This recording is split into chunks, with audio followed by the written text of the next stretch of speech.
നമസ്കാരം. വിശ്വവിഖ്യാതമായ പല കണ്ടുപിടുത്തങ്ങളും നടത്തിയ സയൻറ്റിസ്റ്റുകൾ പലരും മാനസികമായ ബുദ്ധിമുട്ട് അനുഭവിച്ചിരുന്നവരാണെന്ന് നമ്മൾ കേട്ടിട്ടുണ്ട്. അതുപോലെ ഒരാളാണ് പ്രൊഫസർ ജോൺ നാഷ്. സ്കീസോഫ്രീനിയ എന്ന അസുഖത്തെക്കുറിച്ച് എ ബ്യൂട്ടിഫുൾ മൈൻഡ് എന്ന മൂവിയിലൂടെ ചിത്രീകരിച്ചിരിക്കുന്നത് വളരെ മനോഹരമായിട്ടാണ്. നമ്മൾ ഇന്ന് സംസാരിക്കാൻ പോകുന്നതും മനസ്സിലാക്കാൻ പോകുന്നതും സ്കീസോഫ്രീനിയ എന്ന അസുഖത്തെക്കുറിച്ചാണ്. ഞാൻ ഡോക്ടർ അനശ്വര ദേവ്. ഈ സ്കീസോഫ്രീനിയ എന്ന ആ വാക്കിൻ്റെ തന്നെ അർത്ഥം വരുന്നത് ഇമോഷണൽ അലൂഫ്നെസ് ഓർ സോളിറ്ററി ഹാബിറ്റ്സ്. അവരെപ്പോഴും ഇമോഷണലി അലൂഫായിരിക്കും, ഒറ്റപ്പെട്ടുകൊണ്ടായിരിക്കും, ഒറ്റപ്പെട്ടിട്ടുള്ള കാര്യങ്ങളായിരിക്കും അവർ കൂടുതലും ചെയ്യും. റിയാലിറ്റിയും അൺറിയാലിറ്റിയും തമ്മിൽ അവർക്ക് ഒരു ഡിഫറൻസിയേഷൻ ഉണ്ടാവില്ല. അതായത് they will be into fantasy world. അവർ വിചാരിക്കുന്ന fantasy world fixed false beliefs, അവർ തെറ്റായ പല ധാരണകളും അത് റിയൽ ആണെന്ന് വിചാരിച്ച് അത് പക്ഷേ റിയാലിറ്റി അല്ല, ശരിക്കും അത് റിയൽ ആണെന്ന് വിചാരിച്ചിട്ട് ജീവിക്കുകയാണ്. ഇത് മേജർ സൈക്കോസിസിൽ ഉൾപ്പെടുന്ന ഒരു വിഭാഗമാണ്. മൈനർ സൈക്കോസിസ് എന്ന് പറഞ്ഞാൽ ഡിപ്രഷൻ, ആങ്സൈറ്റി ഒക്കെ മൈനർ സൈക്കോസിസാണ്. മേജർ സൈക്കോസിസിൽ പെടുന്നതാണ് സ്കിസോഫ്രീനിയ, ബൈപോളാർ ഡിസോർഡർ ഒക്കെ. ഇതിൽ ടോട്ടൽ ഡിസിൻറ്റഗ്രേഷൻ ഓഫ് പേഴ്സണാലിറ്റി വരികയാണ്. ഇതിൽ പേഷ്യൻറ്റിന് ഐ ടു ഐ കോണ്ടാക്റ്റ് കുറവായിരിക്കും. And they won't concentrate in their grooming, self care കുറവായിരിക്കും. ആൻഡ് ഒരാൾ സംസാരിച്ചു കഴിഞ്ഞാൽ അവരുടേതായ ഇൻ്റർപ്രിട്ടേഷൻസ് ആണ് അവർ കൊണ്ടുവരിക. അവരുടേതായ ഒരു തിങ്കിങ് പ്രോസസ്സ്, ഫാൻറ്റസി വേൾഡ്, അത് വേറൊരാൾക്ക് പറഞ്ഞ് മനസ്സിലാക്കാൻ ബുദ്ധിമുട്ടായിരിക്കും. അവരത് അംഗീകരിക്കില്ല ആ പറയുന്നതൊന്നും തന്നെ. സോ ഇതൊക്കെയാണ് പൊതുവെ സ്കിസോഫ്രീനിയ പെട്ടെന്ന് നമുക്ക് മനസ്സിലാക്കാൻ പറ്റുന്നത്. WHO സ്റ്റാറ്റിസ്റ്റിക്സ് പ്രകാരം ടീനേജുകളിൽ നിന്നും ഇതിൻ്റെ ടെൻഡൻസി കണ്ടു തുടങ്ങും. അതായത് ഒരു ആൺകുട്ടികൾ 17 മുതൽ 20 വയസ്സ് വരെയും പെൺകുട്ടികൾ 17 മുതൽ 30 വയസ്സ് വരെയും ഇത് കാണപ്പെടുന്നുണ്ട്. ജർമ്മനിയിൽ നടന്ന വെരി റീസെൻറ്റ് സ്റ്റഡി 2024 നടന്ന പഠനം വെച്ചിട്ട് സിറ്റികളിൽ കാണുന്ന മെൻ്റൽ ഡിസോർഡറുകളിൽ മെയിനായി കാണുന്ന ആങ്സൈറ്റി, ഡിപ്രഷൻ്റെ കൂടെ കാണുന്ന ഒരു മെൻ്റൽ അവസ്ഥയാണ് സ്കിസോഫ്രീനിയ. അതിൽ കാരണം പറയുന്നത് ഒന്ന് സിറ്റീസിലുള്ള സോഷ്യോ എക്കണോമിക് സ്റ്റാറ്റസ്, പോവേർട്ടി പറഞ്ഞാൽ ഒരു അബ്ജക്റ്റ് പോവേർട്ടി സിനാരിയോ അല്ല. നമ്മൾ ഒരു കമ്പാരിറ്റീവ് സ്റ്റഡി ചെയ്യുകയാണ് നമ്മൾ സ്വയം, നമ്മളൊന്നും ആയില്ല, അങ്ങനെ പല കമ്പാരിറ്റീവ് സ്റ്റഡി വെച്ചിട്ട് സ്വയം സ്ട്രെസ് ഉണ്ടാവുകയാണ്. Then accidents, then criminals, then toll building structures. ഇതൊക്കെ എന്ത് കാര്യം നേച്ചറിൽ നിന്നും ദൂരോട്ട് പോകുന്നോ അത്രയും നമ്മുടെ മൈൻഡിനെ അത് എഫക്റ്റ് ചെയ്യും. സോ അതിൽ നിന്ന് തന്നെ മനസ്സിലാക്കാം, നമ്മളൊരു പുരോഗമിക്കുമ്പോൾ അതിൻ്റെ കൂടെ എഞ്ചിനീയർ ആവട്ടെ, ബയോളജി റിലേറ്റഡ് അല്ലാത്തതും ഡോക്ടേഴ്സും അല്ലാത്ത ആൾക്കാർക്കും ഇതിലൊരു പങ്കുണ്ട്. എന്ത് കാര്യം നമ്മൾ പുരോഗമനത്തിൻ്റെ പേരിൽ ചെയ്യുമ്പോഴും നേച്ചറിനോട് ക്ലോസ് ആയി നിന്നുകൊണ്ട് ചെയ്താൽ ഒരു പരിധിവരെ മാനസികമായ ബുദ്ധിമുട്ടുകൾ ഫിസിക്കൽ കോസ് കാറ്റഗറിയിൽ നിന്ന് ഉണ്ടാകുന്ന ബുദ്ധിമുട്ടുകൾ നമുക്ക് കുറയ്ക്കാൻ പറ്റും. പിന്നൊന്നാണ് ചൈൽഡ്ഹുഡ് അഡ്വേഴ്സിറ്റീസ്, ചെറുപ്പകാലത്തിൽ ഉണ്ടായ അബ്യൂസുകളും കാര്യങ്ങളും ബുദ്ധിമുട്ടുകളും. പിന്നെ ഡ്രഗ് അഡിക്ഷൻ. ആ ടീനേജ് പ്രായത്തിലാണ്, ഓരോ പ്രായത്തിൻ്റെതായ ഒരു വ്യത്യാസമാണ്. ആ പ്രായത്തിലാണ് നമ്മൾ ഡ്രഗ് അഡിക്ഷനൊക്കെ ആയിട്ട് കൂടുതലായിട്ട് കണക്റ്റഡ് ആവുന്നത്. ഈ ഡ്രഗ് അഡിക്ഷൻ്റെ സിംറ്റംസും സ്കിസോഫ്രീനിയ സിംറ്റംസും കുറച്ച് ഹാലുസിനേഷൻ ലെവലിൽ വരുമ്പോൾ പലതും സിമിലർ ആയിട്ട് വരാറുണ്ട്. സ്കിസോഫ്രീനിക് ടെൻഡൻസി ഉള്ളവർക്ക് കൂടുതലായിട്ട് ഡ്രഗ് അഡിക്ഷന് പോകാനുള്ള സാധ്യതയുണ്ട്. ഡ്രഗ് അഡിക്ഷൻ വന്നു കഴിഞ്ഞാൽ സ്കിസോഫ്രീനിയ ട്രിഗർ ചെയ്യാനുള്ള സാധ്യതയുണ്ട്. So be careful, because schizophrenia നമുക്ക് മാനേജബിൾ എന്ന് പറയുന്ന കണ്ടീഷൻ്റെ താഴെ വരുന്നുള്ളൂ. സ്കീസോഫ്രീനിയയ്ക്ക് ക്യൂർ ക്ലെയിം ചെയ്യുന്നില്ല. സോ ഏതൊരു സാധനവും വരാതിരിക്കാൻ ശ്രമിക്കുക. Prevention is better than cure. പിന്നെ സൊസൈറ്റിയിൽ വരുന്ന ഒരു കാര്യം ഡിസ്ക്രിമിനേഷൻ ആണ് വരുന്നത്. So try not to discriminate, so that injustice feeling, അങ്ങനെ പല തരത്തിലുള്ള ഇമോഷൻസിലാണ് വൈകാരികമായിട്ട് ഇവരെ പല തരത്തിൽ ബാധിക്കുമ്പോഴാണ് ഇങ്ങനത്തെ ഒരു അവസ്ഥയിലേക്ക് പോകുന്നത്. അതായത് ആ സൊസൈറ്റിയിൽ നിന്നും വിട്ടു നിൽക്കാൻ തുടങ്ങും. ലൈക്ക് ഫോൺ അഡിക്ഷൻ ആവാം, അല്ലെങ്കിൽ അബ്സോർബ്ഡ് മൈൻഡ് എന്ന് പറയും, അല്ലെങ്കിൽ ആബ്സെന്റ് മൈൻഡ് ആവും. അങ്ങനെ വന്ന് ആൾക്കാരുമായിട്ട് സോഷ്യൽ വിഡ്രോവൽ വരും. ഇതിൽ സിംറ്റംസ് പറയുകയാണെങ്കിൽ ഈ ബ്യൂട്ടിഫുൾ മൈൻഡിലുള്ള ജോൺ നാഷ് എന്ന് പറഞ്ഞ പ്രൊഫസറിനെ നമുക്ക് മൂവി കണ്ടവർക്ക് മനസ്സിലാവും. അയാളുടെ ജീവിതത്തിൽ വളരെയധികം ഇൻവോൾവ് ആയിരിക്കുന്നത് മാത്തമാറ്റിക്കൽ കാൽക്കുലേഷനും കാര്യങ്ങളുമായിട്ടാണ്. ആൻഡ് ഇമോഷണലി കണക്റ്റഡ് ആയിട്ടുള്ള ഒരാൾ അദ്ദേഹത്തിൻ്റെ ഭാര്യയായിട്ടാണ്.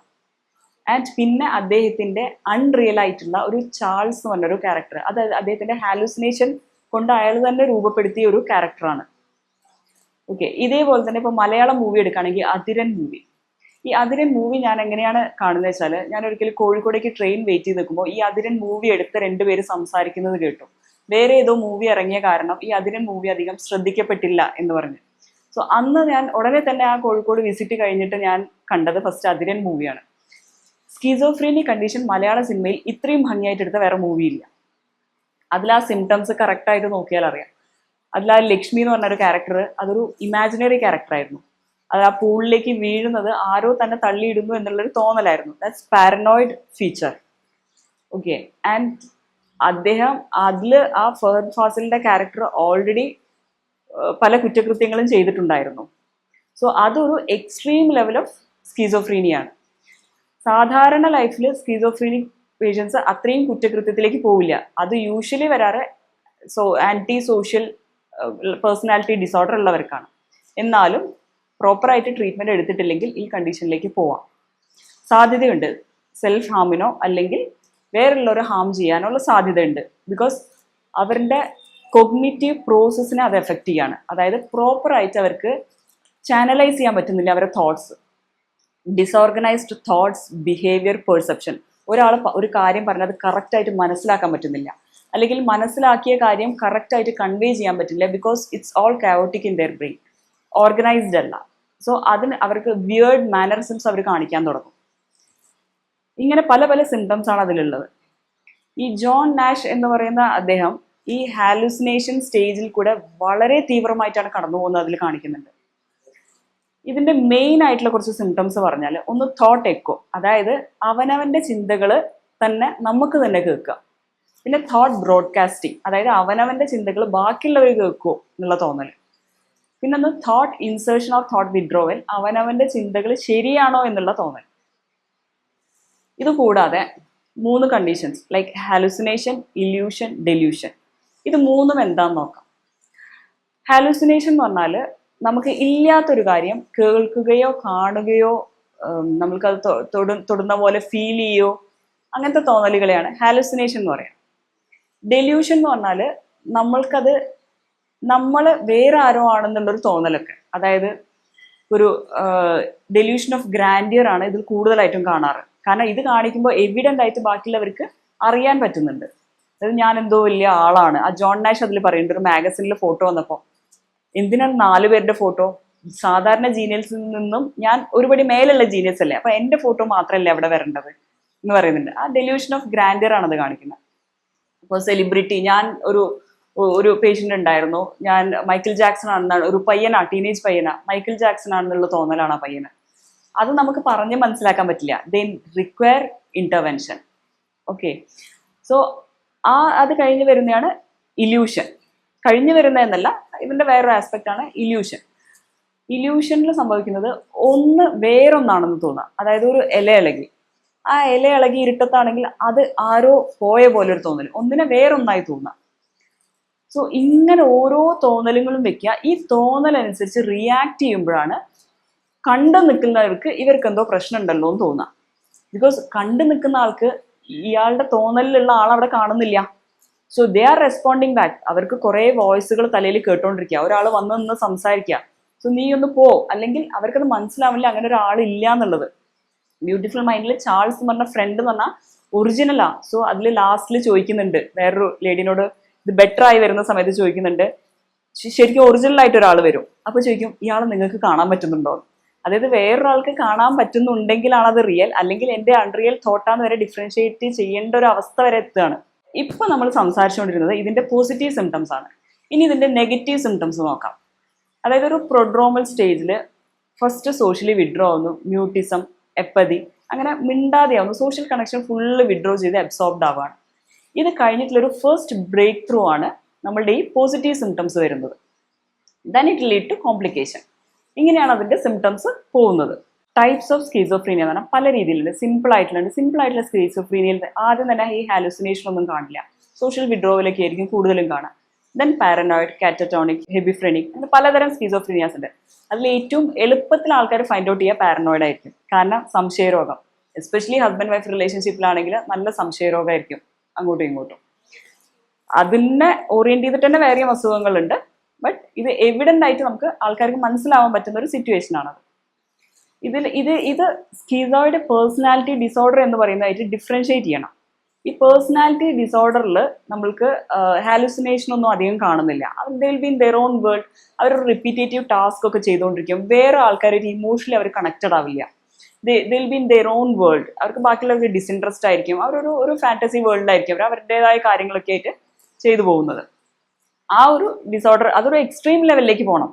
ഇതൊരു മനുഷ്യന്റെ ടൈപ്പ് ഓഫ് പേഴ്സണാലിറ്റിയിൽ അതൊരു എക്സ്ട്രീം ലെവലിലേക്ക് പോകുമ്പോഴാണ് ഡിസോർഡർ എന്നുള്ള കാറ്റഗറിയിലേക്ക് പോവുക. സ്കീസോഫ്രീനിയ എങ്ങനെ മാനേജ് ചെയ്യാം എന്നുള്ളത് നമുക്ക് നോക്കാം. ഫസ്റ്റ് പ്രോപ്പർ അസസ്മെന്റ്, കറക്റ്റായിട്ട് അസസ് ചെയ്യുക. അതിൽ MRI വളരെ മാർക്ക്ഡായിട്ട് നമുക്ക് ഇതിനെ ഡിഫറൻഷിയേറ്റ് ചെയ്യാൻ ഹെൽപ്പ് ചെയ്യുന്നതാണ്. അത് കഴിഞ്ഞാൽ ഡ്രഗ് അഡിക്ഷനോ അങ്ങനത്തെ വല്ല കാര്യങ്ങളോ ഉണ്ടെങ്കിൽ അതിനെ മാനേജ് ചെയ്യുക. അതായത് അതൊരു ഫിസിക്കൽ ഫാക്ടറാണ് അവിടെ. ഇതേപോലെ തന്നെ മെന്റൽ ഫാക്ടേഴ്സ് ഉണ്ടാവും. അതായത് നമ്മളുടെ ചുറ്റുപാട്, നമ്മളുടെ ആംബിയൻസ് ഓക്കെ അല്ലെങ്കിൽ നമ്മൾ എത്ര മെഡിസിൻ എടുത്തിട്ടും എന്ത് ചെയ്തിട്ടും തിരിച്ചു പോകുന്നത് ചുറ്റുപാട് നല്ല ആംബിയൻസ് അല്ല. അപ്പോൾ ഒരു ഫാമിലി തെറാപ്പി തന്നെ അവർക്ക് കൊടുക്കേണ്ടി വരും. ഫാമിലിനെ പറഞ്ഞ് മനസ്സിലാക്കുക. ആൻഡ് ഇതിൽ യൂഷ്വലി തെറാപ്പീസ് എടുക്കുന്നത് ടോക്ക് തെറാപ്പീസ് ആണ്, കൊഗ്നിറ്റീവ് ബിഹേവിയറൽ തെറാപ്പി. അതായത് ഈ ഹാലുസിനേഷൻസുമായിട്ട് എങ്ങനെ കോപ്പപ്പ് ചെയ്യാം, കാരണം ഇത് പോവില്ല. അപ്പോൾ എങ്ങനെ കോപ്പപ്പ് ചെയ്യാം, അതിനെ റെസ്പോണ്ട് ചെയ്യാതിരിക്കാം, എങ്ങനെ അത് മെന്റലി സ്ട്രെസ് വരാതെ കോപ്പപ്പ് ചെയ്യാം, ഇത് തെറാപ്പിയിലൂടെ കിട്ടും. പിന്നെ medical treatment usually allopathic psychiatric drugs ആണ് കൊടുക്കുക. ഇതല്ലാതെ നമുക്ക് കൂടുതലായിട്ട് എന്ത് ചെയ്യാൻ പറ്റും എന്ന് ചോദിച്ചാൽ ആയുഷ് സിസ്റ്റം വളരെയധികം സിംറ്റമാറ്റിക് ട്രീറ്റ്മെന്റ് കൊടുത്തിട്ട് പല സിംറ്റത്തിനെയും നമുക്ക് വളരെയധികം ഒരു റിലാക്സേഷൻ ലെവലിലേക്ക് കൊണ്ടുവരാൻ പറ്റും. എന്ന് വിചാരിച്ചിട്ട് ഈ ഹോമിയോപ്പതി അതിൽ വളരെയധികം നല്ല മെഡിസിൻസ് നമുക്ക് ഈ ഹാലുസിനേഷൻസ് ഇങ്ങനത്തെ പല കാര്യങ്ങളിലും വളരെയധികം എഫക്റ്റീവാണ്. നമ്മളൊരു മെന്റൽ കാംനെസ് ഫസ്റ്റ് തന്നെ അവർക്ക് അനുഭവപ്പെടാൻ പറ്റും. പക്ഷേ പല പേഷ്യൻസ് എന്ത് വിചാരിക്കും വെച്ചാൽ എന്നാൽ പിന്നെ ഇനി ഞങ്ങൾക്ക് ഹോമിയോപ്പതി മതി എന്ന് പറഞ്ഞിട്ട് അലോപ്പതി പെട്ടെന്ന് അങ്ങോട്ട് നിർത്തിക്കളയും. അങ്ങനെ നിർത്താൻ പാടില്ല. നമ്മൾക്ക് അതിൽ ചെയ്യാൻ പറ്റുന്നത് ഒരു എക്സ്ട്രീം ലെവലിലുള്ള ഒരു കണ്ടീഷനൊക്കെ എന്തിനും നല്ലത് ഒരു ഇൻ്റഗ്രേറ്റഡ് മോഡലാണ്. സോ അത് കഴിച്ചിട്ടുള്ള എഫക്റ്റ് എന്താണോ അത് അവിടെ ഇരിക്കട്ടെ. അത് കഴിഞ്ഞിട്ട് നമ്മൾ ഹോമിയോപ്പതിക് മെഡിസിൻ കൂടെ കഴിച്ച് ഇതിനെ കുറച്ച് റെഡ്യൂസ് ചെയ്ത് നമുക്കൊരു ഡെയിലി ലിവിങ് പോസിബിൾ ആക്കുക എന്നുള്ളതാണ്. അതിൽ എക്സസൈസുകൾ പറയാം, യോഗ വെരി എഫക്റ്റീവ്. അത് ഡിപ്രഷൻ ആയിക്കോട്ടെ, any mental illness, yoga is very effective. നമ്മളുടെ മെഡിസിൻ്റെ കൂടെ എക്സസൈസുകളിൽ ഏറ്റവും നല്ല എഫക്റ്റീവ് ആയിട്ടുള്ള ഒരു കാര്യം. അതിൽ എയറോബിക് എക്സസൈസ് ഇവർക്ക് നല്ലതാണ്. പിന്നൊന്ന് ഒക്യുപ്പേഷണൽ തെറാപ്പിയാണ്. ഇപ്പം നമ്മൾ ഈ ഒരു നോബൽ പ്രൈസ് ഒക്കെ കിട്ടിയ കാരണം അദ്ദേഹത്തിന് മനസ്സിലായി ഇങ്ങനത്തെ ഒരു സ്കീസോഫ്രീനിയ കണ്ടീഷൻ ഉണ്ടെന്ന് മനസ്സിലായി. He was having A very good family support. Wife അത്രയും സപ്പോർട്ട് ചെയ്തിട്ടുണ്ട്. പക്ഷെ അതിലൊരു കാര്യമുണ്ട്, നമ്മൾ കൂടുള്ള ആൾക്കാർ നമ്മൾക്ക് ട്രീറ്റ്മെന്റ് വേണം എന്ന് പറയുമ്പോൾ നമ്മൾ ഈ ഡോക്ടറെ അടുത്തേക്ക് പോകാൻ പറ്റണം. അതുകൊണ്ടാണ് അദ്ദേഹത്തിന് നല്ലൊരു ലൈഫ് ലീഡ് ചെയ്യാൻ പറ്റിയത്, അല്ലേ? നമ്മളത് ആരെയും വിശ്വസിക്കാതെ ആര് പറഞ്ഞാലും കേൾക്കാതെ എനിക്കൊരു കുഴപ്പമില്ല എന്ന് പറഞ്ഞു കഴിഞ്ഞാൽ നമുക്കവിടെ ഓപ്ഷൻസ് കുറവാണ് അവരെ ബെറ്റർമെന്റിലേക്ക് കൊണ്ടുവരാൻ. യൂഷ്വലി സ്കീസോഫ്രീനിക് കണ്ടീഷൻസ് അവർ വിചാരിക്കുന്നത് ദേ ആർ റൈറ്റ് എന്നാണ്. ഫാമിലിയാണ് അവരുടെ യൂഷ്വലി ക്ലിനിക്കിലേക്ക് കൊണ്ടുവരാറ്. സോ നമ്മൾക്ക് എന്തെങ്കിലും ബുദ്ധിമുട്ട് തോന്നും, അല്ലെങ്കിൽ നമുക്കിനി തോന്നിയില്ലെങ്കിലും വേറൊരാൾ നമുക്ക് എന്തൊരു ബുദ്ധിമുട്ടുണ്ട് എന്ന് തോന്നിയാൽ നമ്മളുടെ വെൽവിഷർ ആണ് പറയുന്നതെങ്കിൽ അവരെ ഒന്ന് വിശ്വസിച്ചിട്ട് ഡോക്ടറിൻ്റെ അടുത്ത് സമീപിക്കുക. സോ നിങ്ങൾക്ക് എത്രയോ ഒരു ബെറ്റർ ലൈഫ് ലീഡ് ചെയ്യാൻ പറ്റും. ഇതിൽ തന്നെ എങ്ങനെ ഒരു ഒക്യുപ്പേഷണൽ തെറാപ്പി കൊടുക്കാം. ഒക്യുപ്പേഷണൽ തെറാപ്പി എന്ന് പറഞ്ഞാൽ ഇപ്പോൾ ഒരു ജോൺ നാഷ് പറഞ്ഞ ഒരു ഹൈ IQ ലെവലുള്ള കാരണം അദ്ദേഹത്തിന് നോബൽ പ്രൈസ് കിട്ടാവുന്ന അത്രയും അദ്ദേഹത്തിന് വർക്ക് ചെയ്യാൻ പറ്റി. ഒരു ഡിലേഡ് ആയി മെഡിസിൻ അതിൽ പറയുന്നുണ്ട്, മെഡിസിൻസ് കഴിച്ച കാരണം വർക്ക് ചെയ്യാൻ പറ്റില്ല. മെഡിസിൻസിന് അതിൻ്റെതായ സൈഡ് എഫക്ട്സ് ഉണ്ടാവും സൈക്കാട്രിക് ഡ്രഗിന്. പക്ഷെ അത് കഴിച്ച കാരണം എന്താ വെച്ചാൽ ഡിലേഡ് ആണെങ്കിലും അദ്ദേഹത്തിന് ചെയ്ത് എത്തിക്കാൻ പറ്റി. പക്ഷെ അത് കഴിച്ചിട്ടില്ലെങ്കിൽ കംപ്ലീറ്റ് ഡിസോർഗനൈസ്ഡ് ആയിട്ട് അദ്ദേഹത്തിന്റെ കഴിവ് ഒരിക്കലും പുറത്തേക്ക് വരാൻ പോകുന്നില്ല. അതാണ് ഇതിലെ വ്യത്യാസം വരുന്നത്. പക്ഷെ IQ കുറവുള്ളവരുണ്ടാവും. അവരെന്ത് ചെയ്യും, അവർക്ക് they can choose some data entry, ഒരു റൊട്ടീൻ ജോബ്സ് നമുക്ക് ഏറ്റെടുക്കാൻ പറ്റും. അതായത് data entry, landscaping, cleaning jobs ഇതൊക്കെ റൊട്ടീനായിട്ട് ചെയ്തുകൊണ്ടിരിക്കുക. ആൻഡ് അവരുടെ പരിചയമുള്ള സാഹചര്യത്തിൽ കൂടുതലായിട്ട് നിൽക്കുക. അതായത് ആ പരിചയമുള്ള സെയിം സ്ഥലത്ത് തന്നെ അധികം നേരം വർക്ക് ചെയ്യുക, അല്ലെങ്കിൽ ഓർഗനൈസ്ഡ് ആയിട്ടുള്ള അതിങ്ങനെ സാധനങ്ങൾ അങ്ങോട്ടും ഇങ്ങോട്ടും മാറ്റിയിട്ട് അല്ലെങ്കിൽ റീഅറേഞ്ച് ചെയ്യാതെ സെയിം സ്ഥലത്ത് മോണോട്ടോണസ് ആയിട്ട് വർക്ക് ചെയ്യാൻ പറ്റുക. ഇമോഷണലി കണക്റ്റഡ് ആവാത്ത തരം ജോബ്സ് ഏറ്റെടുക്കാം. അല്ല, അത്യാവശ്യം IQ ഉണ്ടെങ്കിൽ നല്ല കഥാകൃത്തുക്കൾ, because they have immense imagination, they can have weird imagination, നല്ല തിരക്കഥകൾ സൃഷ്ടിക്കാൻ പറ്റും. അതുപോലെ നല്ല ഗ്രാഫിക് ഡിസൈനേഴ്സ് അല്ലെങ്കിൽ സം സയൻറ്റിസ്റ്റ്, അങ്ങനെ വളരെ നല്ല ഏരിയയിൽ പോകാൻ പറ്റും. If you have a business, അവരുടേത് ഐഡിയാസ് എന്ന് പറഞ്ഞാൽ യുണീക്ക് ആയിരിക്കും. ദേ വിൽ ബി, അവർക്ക് വളരെ യുണീക്കായിട്ട് നല്ല ഐഡിയാസ്, പുതിയ ഫ്രഷ് ഐഡിയാസ് കൊണ്ടുവരാൻ പറ്റും. അത് നമ്മളുടെ ഒരു ബിസിനസ് ചെയ്യുകയാണെങ്കിൽ നമ്മളുടെ ബിസിനസ്സിൻ്റെ ഒരു അസറ്റ് ആയിരിക്കും അവരുടെ ideas. But they won't be having the capability to execute it. അത് ഒരു ബിസിനസ് തരത്തിൽ അത്രയും ഓർഗനൈസ്ഡ് ആയിട്ട് കൊണ്ടുപോകാനുള്ള ഒരു കഴിവെന്നല്ല, അവർക്കത് പറ്റില്ല. Because they are basically disorganised. പക്ഷെ അങ്ങനെ ഒരു സ്കിസോയിഡ് ടെയിൻറ്റ് ഉള്ള ഒരാൾ നമ്മളുടെ ഫേമിലുണ്ടെങ്കിൽ നമ്മളുടെ ഇമാജിനേഷൻസും പുതിയ ഐഡിയാസും നമുക്ക് വർക്ക്ഔട്ട് ചെയ്ത് നോക്കാം, whether it's feasible or not feasible. അങ്ങനെ അവർക്കും നല്ലൊരു ലൈഫ് ഉണ്ടാവും, ബാക്കി ജോബ് കൊടുക്കുന്ന ആൾക്കും നല്ലൊരു ലൈഫ് ഉണ്ടാവും. സോ ഒരു കൺക്ലൂഷൻ പറയുകയാണെങ്കിൽ, നമ്മളിപ്പോൾ നോക്കിയാൽ ഈ ലോകത്തിലെ ഏറ്റവും അധികം ഒരു കാലഘട്ടത്തിൽ കവർന്ന് കഴിച്ച ഒരു അസുഖമാണ് leprosy. That is chronic infectious disease ആണത്. ആ ഒരു കാലഘട്ടം കഴിഞ്ഞ് പിന്നെ കുറേ കാലഘട്ടത്തിൽ acute infectious disease, small pox പോലുള്ള അസുഖങ്ങളായിരുന്നു മനുഷ്യനെ കവർന്നെടുത്തിരുന്നത്. അത് കഴിഞ്ഞിട്ടുള്ള കാലഘട്ടം വന്നപ്പോൾ എന്തുപറ്റി, ഈ ഇൻഫെക്ഷനൊക്കെ ട്രിഗർ ചെയ്തിട്ട് ക്രോണിക് ഡിസീസുകളാണ് കൂടുതലായിട്ട് വരുന്നത്. WHO സ്റ്റാറ്റിസ്റ്റിക്സ് പ്രകാരം 71% ബുദ്ധിമുട്ടുകൾ അല്ലെങ്കിൽ അതുകൊണ്ട് ഇല്ലാതാവുന്നത്, ഈ ലോകത്ത് നിന്ന് ഇല്ലാതാക്കാൻ അത്രയും കേപ്പബിൾ ആണ് ഈ ക്രോണിക് ഡിസീസുകൾ എന്ന് പറയുന്നത്. അതിൻ്റെതായ ഒരു രീതിയുണ്ട്. അത് നമ്മൾ ഇന്റർവെൻഷൻ കൊടുത്തിട്ടില്ലെങ്കിൽ അത് തനിയെ മാറുന്നൊരു അസുഖമല്ല. പിന്നെ ഒരു കാര്യമുണ്ട്, പലപ്പോഴും പറയും മൈൻഡിന് എന്തെങ്കിലും ബുദ്ധിമുട്ട് വരുമ്പോൾ എല്ലാവരും വിചാരിക്കും എനിക്കത് സ്വന്തം വിചാരിച്ച് മാറ്റാം എന്നുള്ള വിൽ പവർ, പ്രത്യേകിച്ച് വിൽ പവർ, സ്വയം വിൽ പവർ ഒക്കെ ഉള്ളവർ വിചാരിച്ച് അങ്ങോട്ട് മാറ്റാം. C, when you are clinically diagnosed, നിങ്ങൾക്ക് വിചാരിച്ച് മാറ്റാൻ പറ്റുന്ന ഒരു സാധ്യത അവിടെ കുറഞ്ഞു. അത് നിങ്ങൾക്ക് ഹെൽപ്പ് ചെയ്യാവുന്നേ ഉള്ളൂ. It's an add on. നിങ്ങളുടെ വിൽ പവർ ഇതിൻ്റെ ഒരു ആഡ് ഓൺ മാത്രമായിരിക്കും. കാരണം വിൽ പവറും നല്ല ഐക്യു ഒക്കെ ഉണ്ടെങ്കിൽ ആഡ് ഓൺ ആണ്. ഇപ്പോൾ ഹോമിയോപ്പതി മെഡിസിൻസ് ഒക്കെ കഴിക്കുമ്പോൾ ഈ വിൽ പവർ കൂട്ടാനും ഐക്യു കൂട്ടാനും അങ്ങനെ പല ആസ്പെക്റ്റിൽ അത് ഹെൽപ്പ് ചെയ്യുന്നുണ്ട്. ആഡ് ഓൺ ആണ്. സോ അങ്ങനെ ഒരു പാസ്റ്റ് കുറേ ഡീക്കേഡ്സിൽ ഇത് കൂടുതലായിട്ട് സിറ്റീസിലും എല്ലാതെയും മെന്റൽ അസുഖങ്ങൾ കാണുന്നുണ്ട്. ഇത് പണ്ടും ഉണ്ടായിരുന്നു. അത് പലപ്പോഴും എന്താ പറ്റുന്നത് വെച്ചാൽ ഈ സോഷ്യൽ സ്റ്റിഗ്മ കാരണം അവൻ ഭയങ്കര ദേഷ്യക്കാരനാ. സി, ദേഷ്യം എല്ലാവരിലുള്ള വികാര, അതിനങ്ങനെ ജെൻഡർ ഒന്നുമില്ല. ആണുങ്ങൾക്ക് ദേഷ്യം, സ്ത്രീകൾക്ക് ദേഷ്യം, അങ്ങനെയില്ല. ബേസിക് ആയിട്ടുള്ള വികാരമാണ് ദേഷ്യം എന്ന് പറയുന്നത്. പക്ഷേ ഇപ്പൊ ഡിപ്രഷനിൽ എങ്ങനെയാ ഒരു വിഷമത്തിൽ നിന്ന് വിഷാദത്തിലേക്ക് പോകുന്നത്, അതേപോലെ ഒരു ദേഷ്യം നോർമൽ ആയിട്ടുള്ള സാഹചര്യത്തിൽ ഉണ്ടാവുന്ന ദേഷ്യത്തിനേക്കാളും കൂടുതൽ ലോങ് ലാസ്റ്റ് ചെയ്യുന്ന ദേഷ്യം, എന്തിനും ഏതിനും ദേഷ്യം, ഇത് ട്രീറ്റ്മെന്റ് കൊണ്ട് മാത്രമേ മാറ്റാൻ പറ്റുള്ളൂ. ഇറ്റ് റിക്വയർസ് ഇന്റർവെൻഷൻ എന്ന് പറഞ്ഞാൽ ഓൾവേസ് മെഡിസിനല്ല. ഇനീഷ്യലി ഒരു മൈൽഡ് ലെവലാണെങ്കിൽ നമ്മൾക്ക് ചിലപ്പോൾ മോട്ടിവേഷണൽ സ്പീച്ചോ അല്ലെങ്കിൽ സം ഹോബീസ്, ഇതൊക്കെ അല്ലെങ്കിലും വേണം. മെഡിസിൻ എടുക്കുന്നുണ്ടെങ്കിലും കൂടെ വേണ്ട കാര്യങ്ങളാണ് ഇതൊക്കെ. നല്ല ജീവിത സാഹചര്യം, നല്ല ജീവിത ശൈലി, ഇത് രണ്ടും എന്തായാലും വേണം. അതിൻ്റെ കൂടെ ഇത് അൺകൺട്രോളബിൾ ആണെങ്കിൽ, ബാക്കിയുള്ളവർ പറയുന്നുണ്ടെങ്കിൽ അതിന് മെഡിക്കൽ ട്രീറ്റ്മെന്റ് തന്നെ ആവശ്യമാണ്. ഇതിന് ഓൾവേസ് മെഡിസിൻ്റെ സൈഡ് എഫക്ട്സ് പേടിച്ചിരിക്കരുത്. ആയുഷ് സിസ്റ്റത്തിൽ വളരെ കുറവാണ് side effects. Homoeopathy is a very safe and effective medicine.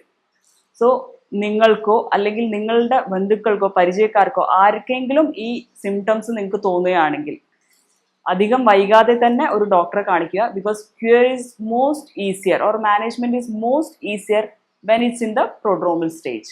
എത്രയും സിവിയർ ആവുന്നോ അത്രയും ബുദ്ധിമുട്ടും ട്രബിൾസും ആയിരിക്കും ക്യൂർ. Okay, thank you.